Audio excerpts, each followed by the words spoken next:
Hello मेरे प्यारे दोस्तों। तो इस वीडियो में हम इनऑर्गेनिक केमिस्ट्री की सारी पॉसिबल ट्रिक्स करने वाले हैं और ये वीडियो कुछ जादुई होने वाली है और सीधी बात करेंगे, नो बकवास करेंगे, क्योंकि एक भी सेकंड का टाइम वेस्ट हम नहीं करने वाले हैं। डायरेक्ट सीधी बात, नो बकवास। ठीक है, स्टार्ट करते हैं। देखो, अपनी पीरियोडिक टेबल कुछ इस तरीके की दिखाई पड़ती है, जिसमें ये हो गया एस ब्लॉक, ये हो गया डी ब्लॉक, ये हो गया पी ब्लॉक और ये हो गया एफ ब्लॉक।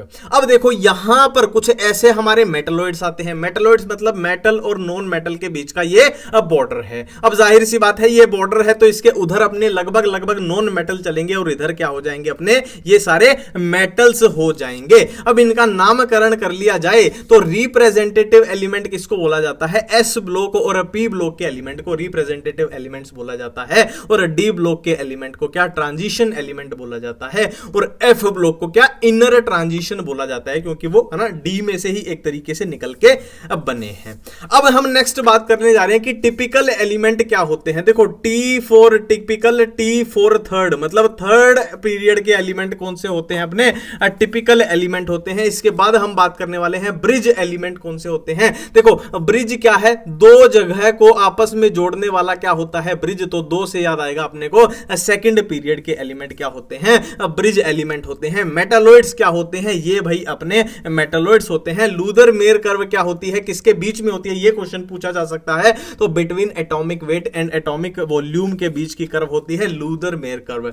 एनोमलस पेयर क्या होता है भाई? एनोमलस पेयर की ट्रिक मैं आपको बता रहा हूं कि आमिर खान तेरी इच्छा ठंडा पानी क्यों नहीं। ठीक है, आमिर खान जो था वो गर्म पानी पीता था, तो उसको हम बोल रहे हैं आमिर खान तेरी इच्छा ठंडा पानी क्यों नहीं। तो ये अपने क्या है भाई? एनोमलस पेयर हैं। अब इसके बाद हम बातें करने वाले हैं डोवेनियर ट्रायड रूल की बात करने वाले हैं। ट्रायड मतलब भाई तीन के बीच में गेम चल रहा है। ये देखो, एक ग्रुप के हमने तीन एलिमेंट ले लिए, लिथियम हो गया, सोडियम हो गया, पोटेशियम हो गया। अब ये रूल क्या बोलता है कि अगर लिथियम का मास हमने ले लिया, पोटेशियम का मास हमने ले लिया, दोनों के मास का प्लस करके हमने हाफ कर दिया, तो बीच में सोडियम जो है उसका मास निकल के आ जाएगा। ठीक है, नेक्स्ट न्यूलैंड ऑक्टेव रूल की बात करें तो ऑक्टा का मतलब होता है 8। मतलब ये रूल क्या बोलता है कि हर आठवां एलिमेंट क्या है? सिमिलर प्रॉपर्टी शो करता है ना, वो सेम ग्रुप में आ जाते हैं। और इस रूल तक नोबल गैस जो है डिस्कवर नहीं हुई थी। नेक्स्ट डायगोनल रिलेशनशिप की बात करें तो डायगोनल क्या होता है? इस तरीके से टेढ़ा डंडा होता है डायगोनल, टेढ़ा डंडा होता है डायगोनल। अब देखो, बीच में हमने डी ब्लॉक यहां पर कंसीडर नहीं किया, ये एस ब्लॉक वाले हैं, ये पी ब्लॉक वाले हैं। तो ये देखो, लिथियम यहां मैग्नीशियम के साथ डायगोनल रिलेशन बना लेगा। मतलब क्या है? ये दोनों सिमिलरिटी शो करेंगे। बेरिलियम इसके साथ बना लेगा, ये दोनों क्या है? सिमिलरिटी शो करेंगे। और बोरोन सिलिकॉन के साथ ये दोनों भी सिमिलरिटी शो करेंगे, है ना। ये बातें भी अपने को यहां पर समझ में आ गई।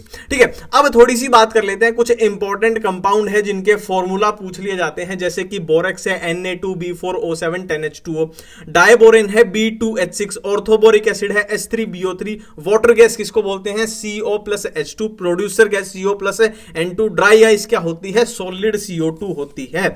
नेक्स्ट सिलिका क्या होती है? SiO2। सिलिकॉन्स पूछ लिया जाए तो कुछ ऐसी यूनिट सिलिकॉन की होती है। सिलिकेट्स में क्या होंगे? सिलिकेट्स की आगे भी मैं ट्रिक बताऊंगा, तो इसमें SiO4 की यहां पर यूनिट्स पाई जाएंगी, वो आगे मैं ट्रिक भी बताऊंगा, टेंशन मत लो आप। जियोलाइट्स क्या होते हैं? अल्यूमिनो सिलिकेट्स होते हैं। ठीक है, अब नेक्स्ट थोड़ी हाइब्रिडाइजेशन की बात कर लेते हैं। देखो, हाइब्रिडाइजेशन देखते कैसे हम कि sigma bond plus lone pair. अब यहां पे देखो, सिग्मा बॉन्ड कितने हैं? 1 2, मतलब sp हाइब्रिडाइजेशन हो जाएगी। और कैसी आपको ज्योमेट्री दिखाई पड़ रही है? लीनियर, और कोई लोन पेयर नहीं है। देखो, यहां हम ज्योमेट्री देखेंगे, यहां हम शेप देखेंगे।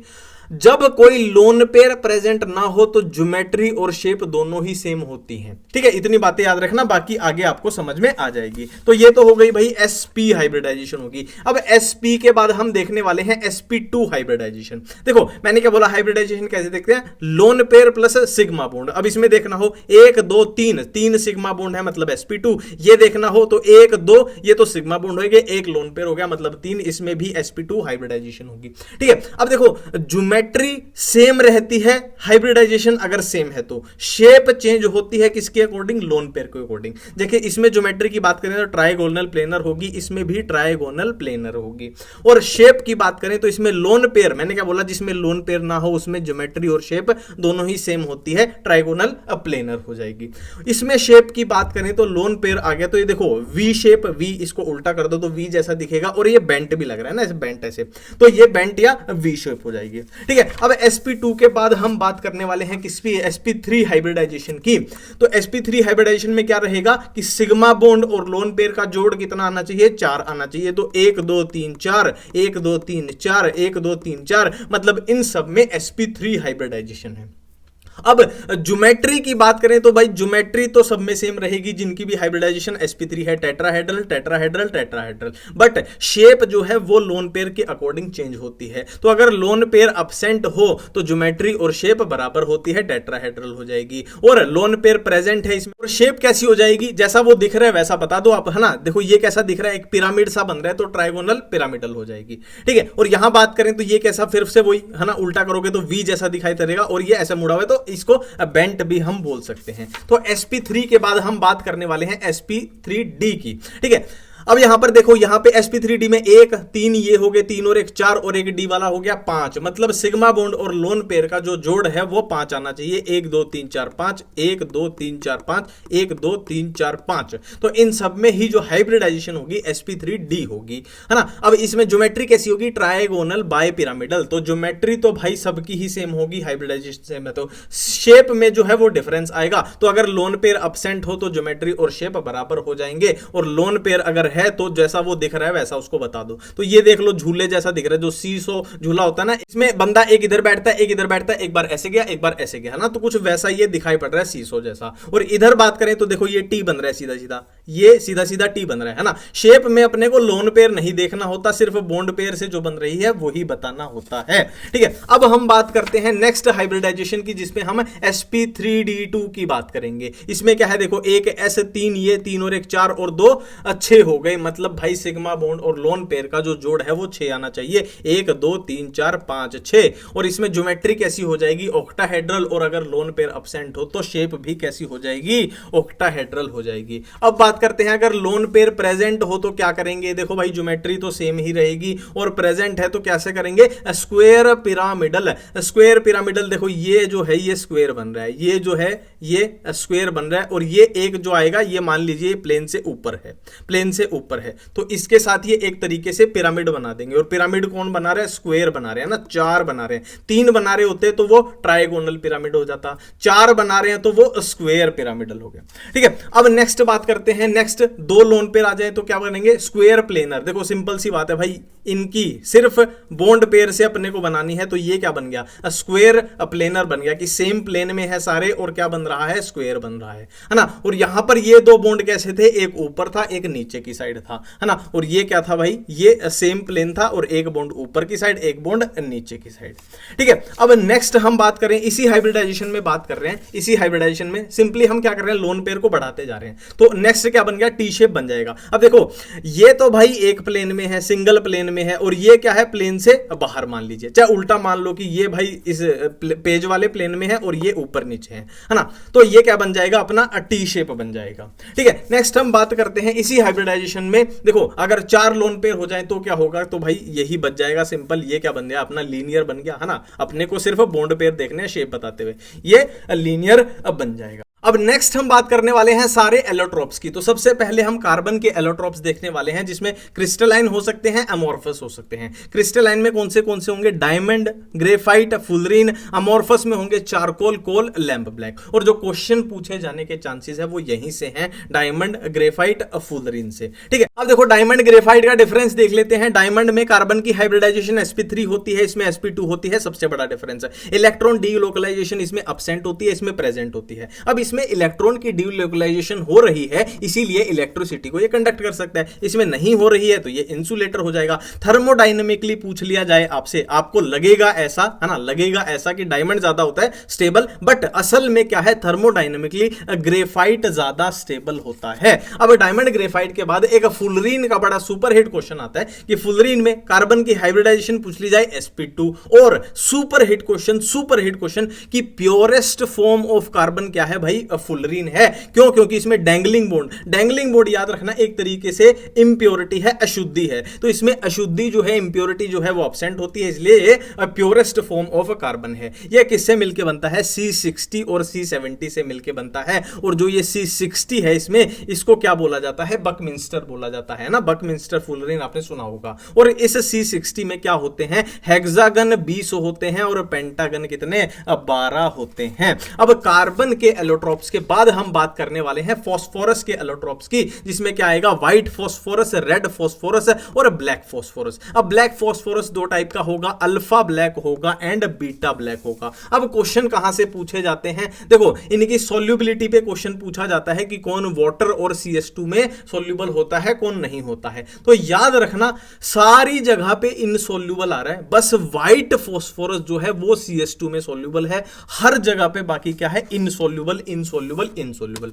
अब कौन सा फास्फोरस कैसे बनता है, उसके लिए ये भाई बहुत तगड़ा फंडा है कि व्हाइट फास्फोरस को आप 573 केल्विन पे हीट करोगे तो रेड फास्फोरस बन जाएगा, और रेड फास्फोरस को 803 केल्विन पे डालोगे तो वो अल्फा ब्लैक बन जाएगा। और बीटा ब्लैक बनाना हो तो व्हाइट फास्फोरस को 473 केल्विन पे वो बीटा बन जाएगा। ये फंडा याद रखना, अलग अलग रटने से बढ़िया है ये एक डायग्राम याद रखना, इससे सारा आपका क्लियर हो जाएगा। अब सल्फर की बात करें, सल्फर के एलोट्रोप्स तो क्रिस्टलाइन हो सकते हैं, अमोर्फस हो सकते हैं। अमोर्फस आपसे इतने नहीं पूछे जाएंगे, प्लास्टिक, कोलोइडल, मिल्क और सल्फर। ये एक अच्छा क्वेश्चन बन सकता है कि रोम्बिक जिसको अल्फा भी बोल देते हैं, मोनोक्लिनिक जिसको बीटा भी बोल देते हैं। अब यहां पर टेम्परेचर का खेल क्या चल रहा है कि अल्फा जो है बीटा में कन्वर्ट हो जाएगा, मतलब रोम्बिक जो है मोनोक्लिनिक में कन्वर्ट हो जाएगा अगर 369 केल्विन से ज्यादा टेम्परेचर हुआ, और इससे कम हुआ तो ऑटोमेटिकली वो अल्फा में कन्वर्ट हो ही जाएगा।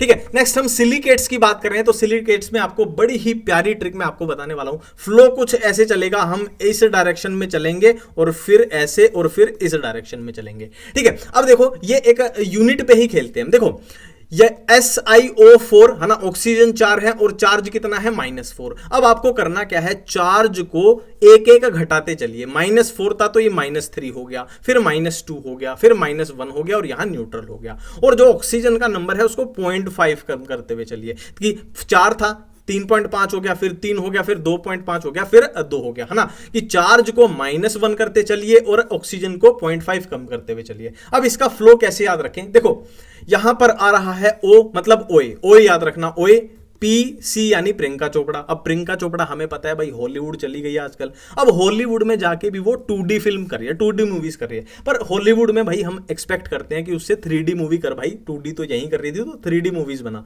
तो ओए प्रियंका चोपड़ा 2D मूवीज नहीं, अब 3D मूवीज बनाया कर, और ये चार्ज वाला ऑक्सीजन वाला खेल हमने देख ही लिया था। अब नेक्स्ट हम बात करने वाले हैं हाइड्रोजन बॉन्डिंग के बारे में। तो हाइड्रोजन बॉन्डिंग की कंडीशन क्या होती है, ये सबसे ही बेसिक रूल है। देखो सिंपल सा मैं आपको फंडा बताता हूं, मेरी भाषा पे ध्यान देना, कि ऐसा हाइड्रोजन, है ना, हाइड्रोजन बॉन्डिंग है तो हाइड्रोजन तो होगा ही होगा, कि ऐसा हाइड्रोजन जो फोन से जुड़ा हो वो फोन के साथ हाइड्रोजन बॉन्डिंग बना सकता है। मैंने क्या बोला, ऐसा हाइड्रोजन जो फोन यानी फ्लोरीन, ऑक्सीजन, नाइट्रोजन, जो हाई इलेक्ट्रोनेगेटिविटी वाले एलिमेंट है उनसे जुड़ा हो, वो फ्लोरीन, ऑक्सीजन या नाइट्रोजन के साथ हाइड्रोजन बॉन्डिंग बना सकता है। यह है कंडीशन हाइड्रोजन बॉन्डिंग की। अब हाइड्रोजन बॉन्डिंग जो है दो टाइप की हो सकती है, इंटरमोलिकुलर मतलब दो मॉलिक्यूल के बीच, इंट्रामोलिकुलर मतलब सेम मॉलिक्यूल के अंदर, विद इन मॉलिक्यूल, है ना। बिटवीन मॉलिक्यूल्स कैसे हो जाएगी, मान लीजिए ये HF का एक मॉलिक्यूल है, ये HF का दूसरा, ये HF का तीसरा। ठीक है, अब मैंने क्या बोला था, ऐसा हाइड्रोजन जो फोन से जुड़ा हो, फ्लोरीन से जुड़ा है, वो क्या है, देखो इसका एग्जांपल लेते हैं। ऐसा हाइड्रोजन जो फोन से जुड़ा हो वो किसके साथ, फोन के साथ हाइड्रोजन बॉन्डिंग बना रहा है। इंट्रामोलिकुलर की बात करें तो विद इन मॉलिक्यूल, देखो विद इन मॉलिक्यूल कुछ इस तरीके से यहां हाइड्रोजन बॉन्डिंग हो रही है। अब हाइड्रोजन बॉन्डिंग में क्वेश्चन कैसे पूछे जाएंगे उसकी मैं यहां पे आपको ट्रिक बताने वाला हूं। आपसे क्वेश्चन पूछा जाएंगे कि इंटर वाला या इंट्रा वाला क्या इफेक्ट डालेगा बॉइलिंग पॉइंट, मेल्टिंग पॉइंट पे, सोल्यूबिलिटी पे, सरफेस टेंशन पे, विस्कोसिटी पे, क्या इफेक्ट डालेगा, इंक्रीज डिक्रीज का क्वेश्चन पूछा जाएगा। तो देखो इंटरमोलिकुलर हाइड्रोजन बॉन्डिंग हर एक चीज को इंक्रीज कर रही है,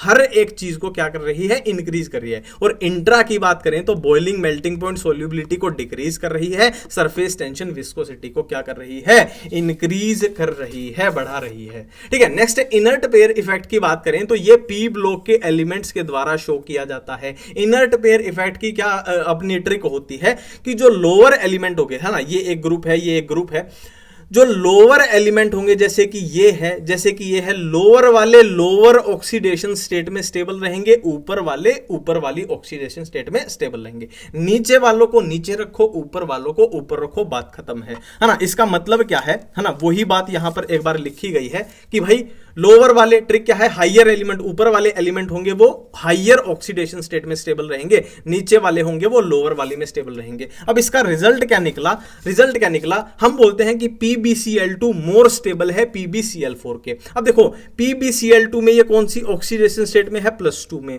और PbCl4 में +4 में है। अब Pb कहां आ रहा है, Pb कहां आ रहा है, इसमें देखो, ये देखो लोअर में आ रहा है, मतलब ये लोअर वाली ऑक्सीडेशन स्टेट में स्टेबल रहेगा। ये +4 मतलब हाइयर में चला गया तो कम स्टेबल हो गया, है ना। सेम वही एग्जांपल लिखे गए हैं। अब देखो ये है, अब यहां पर इसकी ऑक्सीडेशन स्टेट कितनी हो जाएगी, +3 हो जाएगी, और ये एग्जिस्ट ही नहीं करता। क्यों? क्योंकि अपना भाई ये वाला तो लोअर ऑक्सीडेशन स्टेट में होना चाहता है, +1 में होना चाहता है, तो +3 में तो ये एग्जिस्ट ही नहीं करेगा, इतना अनस्टेबल हो जाएगा। ठीक है, अब हम बात करने वाले हैं किसकी, बैक बॉन्डिंग के बारे में। देखो बैक बॉन्डिंग की आपको कंडीशन पता होने चाहिए। क्या कंडीशन होती है बैक बॉन्डिंग की, कि अपने पास दो एटम है ना, एक ए है एक बी है। अब कंडीशन क्या है कि एक एटम के पास क्या है, वेकेंट ऑर्बिटल होना चाहिए, दूसरे एटम के पास लोन पेयर, है ना। इसका लोन पेयर ये तभी तो एक्सेप्ट करेगा जब इसके पास वेकेंट ऑर्बिटल, खाली जगह तो होनी चाहिए। तो इसके पास भाई लोन पेयर है, इसके पास वेकेंट ऑर्बिटल है, दोनों आपस में क्या कर लेंगे, गठबंधन कर लेंगे। अब बात यहीं पर नहीं रुकती है, कुछ और कंडीशन है जो आपको पता होनी चाहिए। अब जो ये ए और बी थे, दोनों एटम थे, इनमें से एटलीस्ट एक एटम सेकंड पीरियड का और दूसरा सेकंड या थर्ड का होने चाहिए। एक तो सिर्फ सेकंड पीरियड का होना चाहिए और दूसरा सेकंड का भी हो सकता है, थर्ड का भी हो सकता है। अब देखो बैक बॉन्डिंग, फॉर एग्जांपल ये पूछ लिया, इनमें से बताओ बैक बॉन्डिंग। अब देखो नाइट्रोजन के पास लोन पेयर है, इसमें भी नाइट्रोजन के पास लोन पेयर है, तो लोन पेयर वाली इच्छा तो अपनी पूरी हो गई, है ना। अब कार्बन के पास भाई वैकेंट ऑर्बिटल नहीं है ना, यहां भी कार्बन यहां भी कार्बन, मतलब इसमें बैक बॉन्डिंग नहीं हो पाएगी। यहां सिलिकन है, उसके पास क्या है, वैकेंट ऑर्बिटल है, तो ये नाइट्रोजन भाई अपना क्या है, उसमें लोन पेयर अपना डोनेट कर सकता है, तो ये बैक बॉन्डिंग हो जाएगी। और अब हम स्टार्ट करने वाले हैं अपने इनऑर्गेनिक केमिस्ट्री के टॉप 12 ट्रेंड्स। देखो ये हर चैप्टर में आपको मदद करेंगे, चाहे वो केमिकल बॉन्डिंग हो, चाहे वो पीरियोडिक प्रॉपर्टीज हो, चाहे वो पी ब्लॉक हो, डी एंड एफ हो, हर जगह ये आपको काम आने वाले हैं। और इनको मैंने लगभग 3 भागों में यहां पर बांट दिया है। पहले भाग में हम करने वाले हैं atomic size, ionization potential, electron affinity and electronegativity. फिर हम दूसरे भाग में क्या करने वाले हैं, एसिडिक या बेसिक स्ट्रेंथ, पोलराइजेशन या फजान्स rule, thermal stability and metallic character. फिर लास्ट भाग में हम क्या करेंगे, बॉन्ड पैरामीटर्स, जिसमें अपनी bond length, bond order, bond energy and bond angle की बारी आएगी, और फिर अपनी वीडियो समाप्त हो जाएगी। तो स्टार्ट करते हैं हम इस वाले पार्ट के साथ। सबसे पहले हम 4 चीजें एक साथ में निपटा लेते हैं। ये 4 कौन सी हैं, atomic size, ionization potential, electron affinity and electronegativity. हम इनकी नॉर्मल डेफिनेशन पहले जान लेते हैं। एटॉमिक साइज का मतलब होता है नॉर्मल एटम का साइज, ठीक है।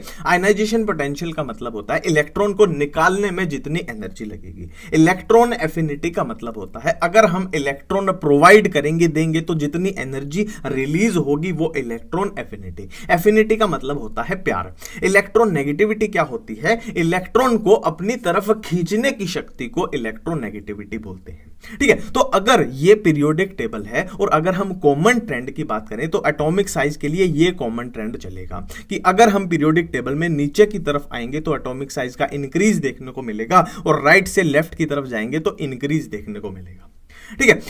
इनकी बात करें तीनों की, तो इनके लिए कॉमन जो ट्रेंड होगा वो सेम ही चलेगा कि अगर हम पीरियोडिक टेबल में नीचे से ऊपर की तरफ जाएं तो क्या है, इंक्रीज देखने को मिलेगा, और लेफ्ट से राइट अपने को इंक्रीज देखने को मिलेगा। तो इसका भी हमने ये कॉमन ट्रेंड देख लिया। बट इनकी क्या है, कुछ कुछ एक एक्सेप्शन होती है जहां हमारा क्वेश्चन फंस जाता है।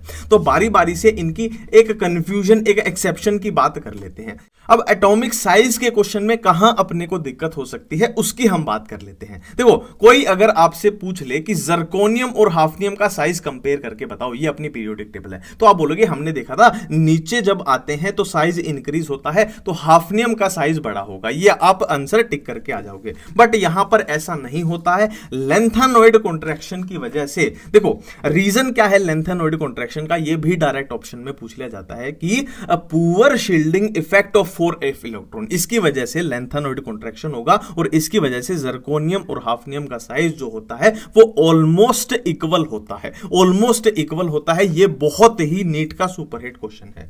ठीक है, तो एटॉमिक साइज की ये हमने कंफ्यूजन यहां पे दूर कर ली। अब आयनाइजेशन पोटेंशियल में क्या कंफ्यूजन, क्या दिक्कत अपने को हो सकती है। देखो, अगर आपसे पूछ लिया जाए कि आयनाइजेशन पोटेंशियल का ऑर्डर बताओ, ये अपना डायरेक्ट आपके सामने पीरियड लिख दिया है कि आप बोलोगे कि अगर हम, आप क्या बोलोगे फिर, अगर हम इस डायरेक्शन में जाते हैं तो आयनाइजेशन पोटेंशियल इंक्रीज होता है, तो आप ये ऑर्डर सिंपली लगा के आ जाओगे। बट यहां पर होता क्या है, यहां पर होता क्या है, देखो ये बेरिलियम जो है S2 है यानी फुल्ली फिल्ड ऑर्बिटल है, और ये नाइट्रोजन का P3 यानी हाफ फिल्ड ऑर्बिटल है। तो हमें पता है fully filled orbital and half filled orbital क्या होते हैं, स्टेबल होते हैं। तो आयनाइजेशन पोटेंशियल में हमें इलेक्ट्रॉन निकालना है, तो इनकी कॉन्फ़िगरेशन बहुत स्टेबल है, तो इनसे इलेक्ट्रॉन निकालना थोड़ा मुश्किल हो जाएगा। मुश्किल हो जाएगा तो करना क्या है, याद अपने को क्या रखना है कि इनको एक स्टेप जंप करा देना है, कि बेरिलियम एक स्टेप जंप करके बोरोन से आगे निकल जाएगा, नाइट्रोजन एक स्टेप जंप करके ऑक्सीजन से आगे निकल जाएगा।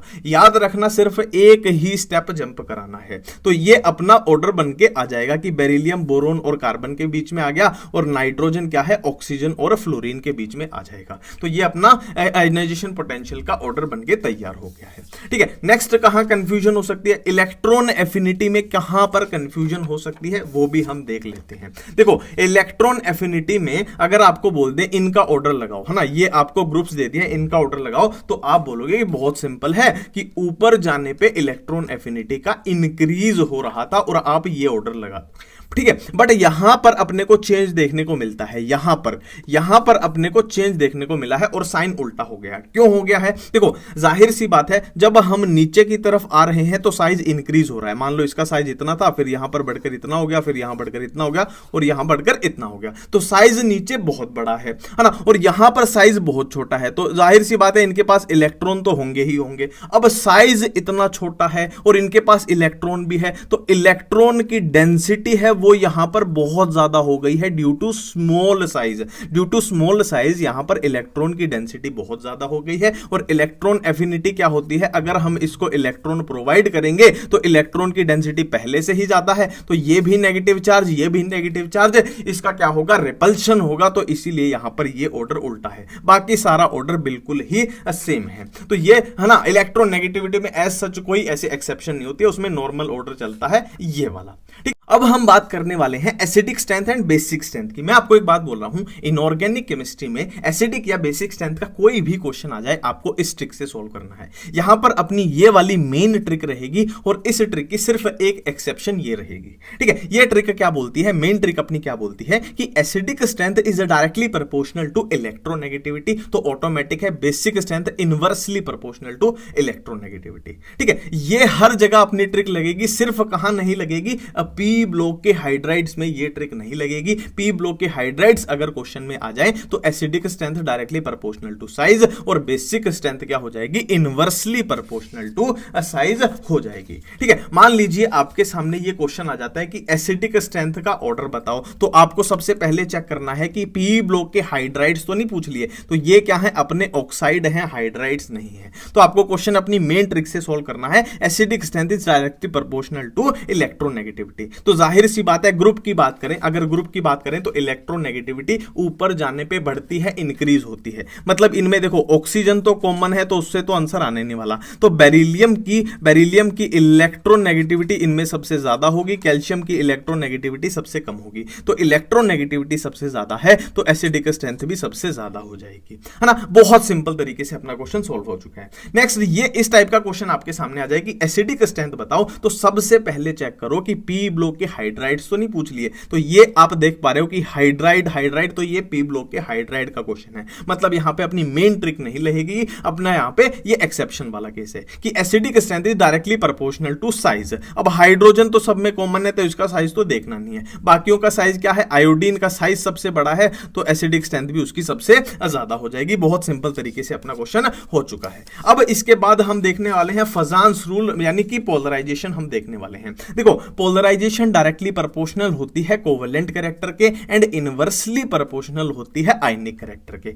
अब पोलराइजेशन के क्वेश्चन कैसे सोल्व करने हैं उसका तरीका मैं आपको बताने वाला हूं। देखो क्वेश्चन कैसे आएगा, आपको पूछ लेंगे कोवेलेंट कैरेक्टर का ऑर्डर बताओ, है ना, कोवेलेंट कैरेक्टर का ऑर्डर बताओ। तो सबसे पहला आपको काम करना है, आपको चार्ज देखना है। चार्ज से आंसर आ गया तो बहुत अच्छी बात है, नहीं आया तब आपको आगे चलना है, ठीक है। क्वेश्चन कैसे सोल्व करना है, कोवेलेंट कैरेक्टर का मान लीजिए अपने पास ये क्वेश्चन आ गया, तो अपने को सबसे पहले चार्ज देखना है कि भाई देखो क्लोरीन का तो -1 होगा, यहां पर एक क्लोरीन है तो सोडियम पे क्या आएगा, +1 आएगा, 2 क्लोरीन है तो मैग्नीशियम पे +2 आएगा, और एल्यूमिनियम पे 3 क्लोरीन है तो +3 आएगा, ठीक है। तो डायरेक्टली प्रोपोर्शनल टू चार्ज, यानी जितना ज्यादा चार्ज होगा उतना ज्यादा कोवेलेंट कैरेक्टर होगा। तो यहां पर +3 यानी सबसे ज्यादा चार्ज है तो इसका कोवेलेंट कैरेक्टर सबसे ज्यादा हो जाएगा, ठीक है। नेक्स्ट क्वेश्चन करते हैं। देखो इसमें कोवेलेंट कैरेक्टर बताना है तो सबसे पहले वही रूल की चार्ज देखते हैं। तो भाई सब में 2-2 क्लोरीन है तो सब में क्या आएगा, +2, मतलब चार्ज सब में बराबर आ गया। तो चार्ज से तो अपना यहां पे आंसर आ नहीं सकता, तो चार्ज से जब आंसर ना आए तब आगे बढ़ना है। आगे कैसे बढ़ना है कि covalent character is directly proportional to size of anion and inversely proportional to size of cation. अब यहां पे आप देख पा रहे हो अनायन क्या है, क्लोरीन है, अनायन क्या है, क्लोरीन है, जो सब में सेम है, तो क्लोरीन से तो आंसर आने नहीं वाला, कैटायन से आंसर आने वाला है। तो कैटायन का साइज जितना कम होगा कोवेलेंट कैरेक्टर उतना ज्यादा होगा। तो इसमें बेरिलियम का साइज सबसे कम है तो उसका कोवेलेंट कैरेक्टर सबसे ज्यादा हो जाएगा। तो ये अपना हो गया पोलराइजेशन। नेक्स्ट हम बात करने वाले हैं पोलराइजेशन के बाद थर्मल स्टेबिलिटी की। देखो थर्मल स्टेबिलिटी का क्वेश्चन कैसे अप्रोच करना है, सबसे पहले हमें देखना है थर्मल स्टेबिलिटी किसकी पूछी है, कोवेलेंट कंपाउंड की पूछी है या आयनिक कंपाउंड की पूछी है, ये सबसे पहले अपने को देखना है। तो आप बोलोगे ये अपने को कैसे पता लगेगा, देखो आयनिक कंपाउंड का क्वेश्चन होगा ना तो आपको वहां पे एस ब्लॉक का एलिमेंट दिखेगा, जैसे ये लिथियम दिख रहा है ना, सोडियम दिख रहा है, ये सब एस ब्लॉक के, बेरिलियम और ये मैग्नीशियम, कैल्शियम, ये सब दिखेंगे, एस ब्लॉक के एलिमेंट दिखेंगे। कोवेलेंट कंपाउंड में आपको पी ब्लॉक के ही, मतलब एस ब्लॉक के एलिमेंट नहीं दिखेंगे, ठीक है, जैसे कि इस टाइप का क्वेश्चन आएगा। तो अगर कोवेलेंट कंपाउंड पूछ लिया जाए तो थर्मल स्टेबिलिटी जो होती है वो डायरेक्टली प्रोपोर्शनल होती है बॉन्ड एनर्जी के। अब बॉन्ड एनर्जी कैसे निकालनी है वो आगे हम जब बॉन्ड पैरामीटर करेंगे, जब मैं आपको बताऊंगा तो ये आपका ऑर्डर आ जाएगा, ठीक है। बॉन्ड एनर्जी कैसे निकालनी है, bond length, bond order, bond energy, ये सब मैं आपको बताऊंगा जब हम बॉन्ड पैरामीटर करेंगे अभी थोड़ी देर में, ठीक है। आयनिक कंपाउंड का क्वेश्चन आ जाए तो आपको दो चीजें देखनी है कि अनायन या कैटायन मोनो एटॉमिक है या पॉली एटॉमिक है। अब ये मोनो एटॉमिक, पॉली एटॉमिक क्या होता है, देखो मोनो मतलब सिंगल, पॉली मतलब ज्यादा। देखो मतलब यहां पर अगर मैं आपको कैटायन अनायन बना के दिखाऊं तो देखो लिथियम यहां पे +1 होगा, ये +1 होगा, +1 होगा, मतलब कैटायन जो है मोनो एटॉमिक है, सिंगल एक ही एटम का बना है। और यहां पर बात करें तो ये देखो ये वाला जो आयन बनेगा इसमें भी सेम सेम सेम, ये पॉली एटॉमिक है कि इस पे प्लस आ जाएगा, इस पे माइनस आएगा,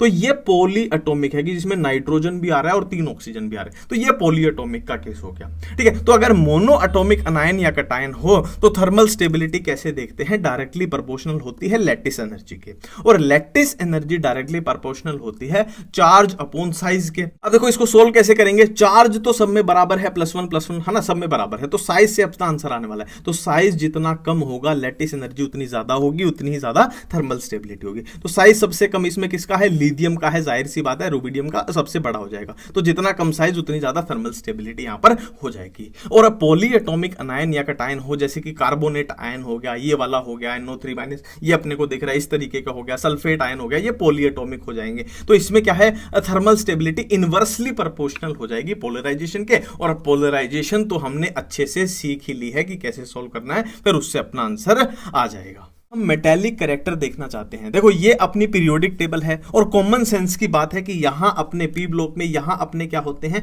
मेटलॉइड्स होते हैं।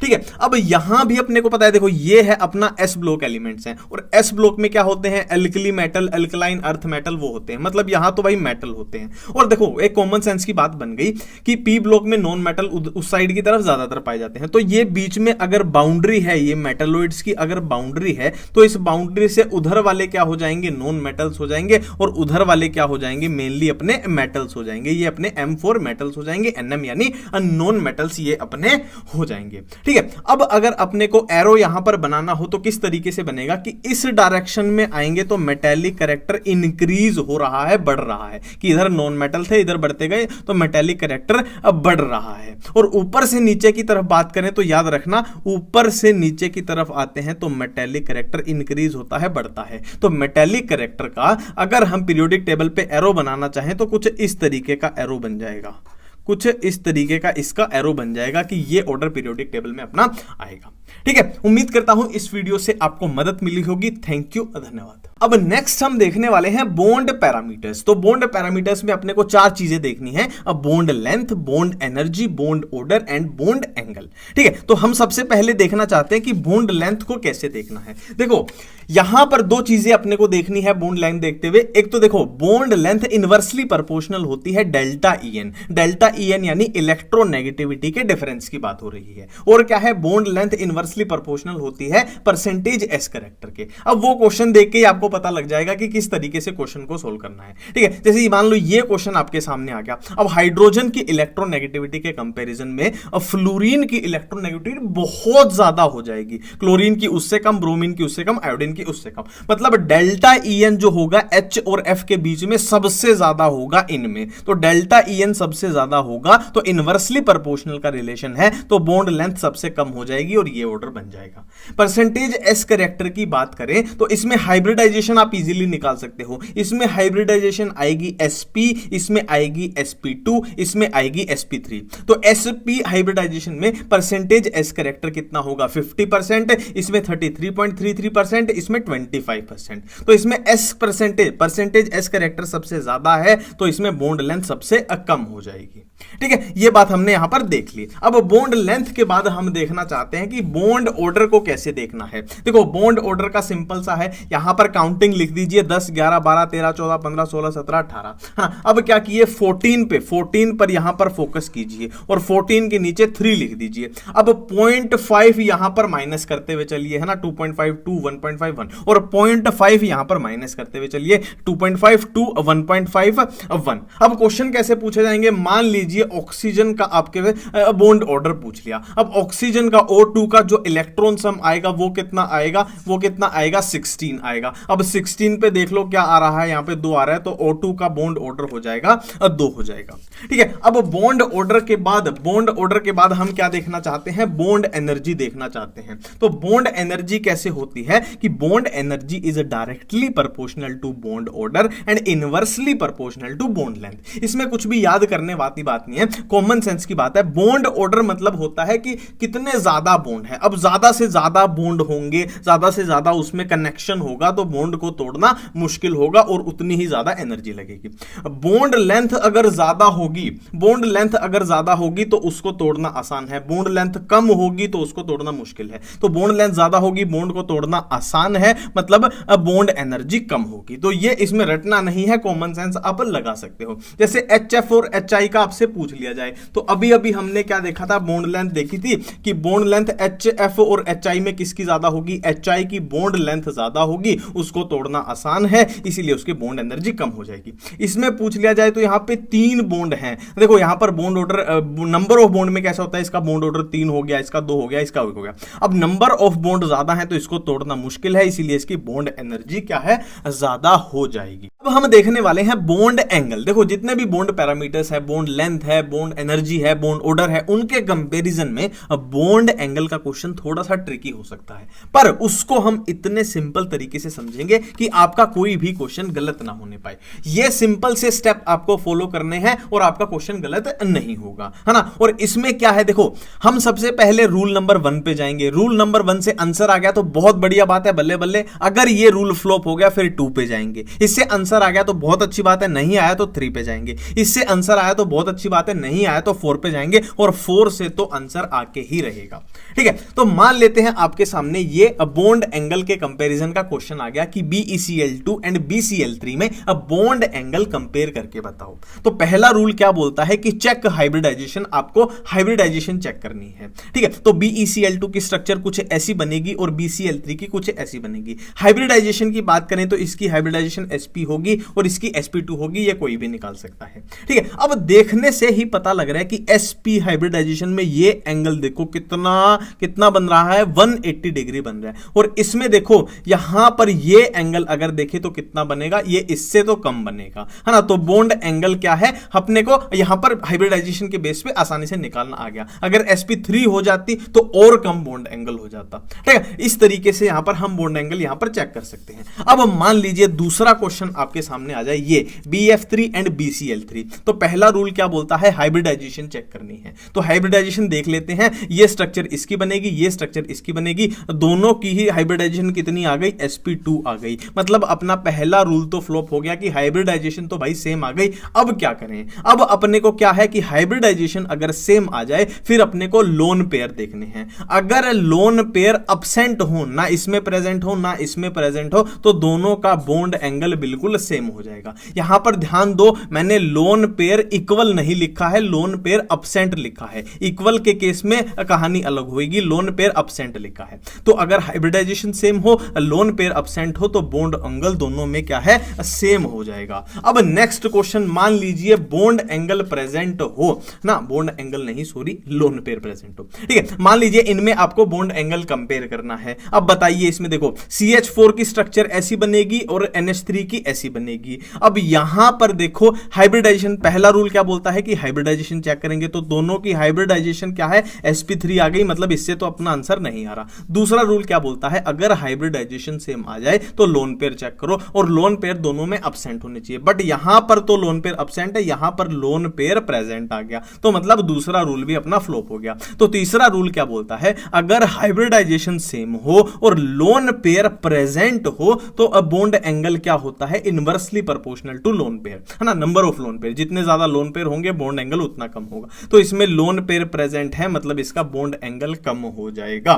ठीक है, ये बात यहां पे समझ में आएगी। इसका रीजन क्या होता है कि देखो ये तो है बॉन्ड पेयर रिपल्शन, है ना, और ये क्या हो जाएगी, lone pair bond pair repulsion, जो कि बॉन्ड पेयर से ज्यादा होती है, तो इसको उधर ये धक्का मार देगा और बॉन्ड एंगल कम हो जाएगा। ठीक है, अब देखो मान लीजिए कुछ इस तरीके का क्वेश्चन आ जाए, तो सबसे पहला रूल क्या है कि हाइब्रिडाइजेशन चेक करो। तो दोनों की हाइब्रिडाइजेशन क्या आ गई भाई, sp3 आ गई, मतलब इससे आंसर नहीं आ रहा। सेकंड क्या है, hybridization same, lone pair absent, है ना। तो हाइब्रिडाइजेशन सेम है बट लोन पेयर प्रेजेंट है, तो दूसरा भी फ्लॉप हो गया। Hybridization same, lone pair present but lone pair का नंबर डिफरेंट था, है ना, तो इसमें लोन पेयर का नंबर भी सेम आ गया। अब क्या करें, तो चौथा रूल क्या बोलता है, अगर हाइब्रिडाइजेशन भी सेम हो, लोन पेयर का नंबर भी सेम निकला है, तो बॉन्ड एंगल डायरेक्टली प्रोपोर्शनल होता है इलेक्ट्रोनेगेटिविटी किसकी, सेंट्रल एटम की, अपॉन साइज किसका, सेंट्रल एटम का, और डायरेक्टली प्रोपोर्शनल होगा साइज साइड एटम का, और इनवर्सली प्रोपोर्शनल होगा इलेक्ट्रोनेगेटिविटी साइड एटम की, है ना। ऊपर नीचे कर दो कि सेंट्रल एटम की बात हो तो इलेक्ट्रोनेगेटिविटी ऊपर, साइज नीचे, साइड एटम की बात हो तो साइज ऊपर, इलेक्ट्रोनेगेटिविटी नीचे। अब इसमें बात करें तो देखो अब हमें क्या देखना है, मान लीजिए हम आंसर निकालना चाहते हैं सेंट्रल एटम से। अब सेंट्रल एटम इसमें ऑक्सीजन है, इसमें कौन है, सल्फर है। तो साइज की बात करें तो सल्फर का साइज ऑक्सीजन के कंपैरिजन में बड़ा होगा, तो सल्फर का साइज बड़ा होगा तो इनवर्सली प्रोपोर्शनल का रिलेशन है, तो उसका बॉन्ड एंगल क्या है, कम हो जाएगा। तो H2O का बॉन्ड एंगल ज्यादा होगा।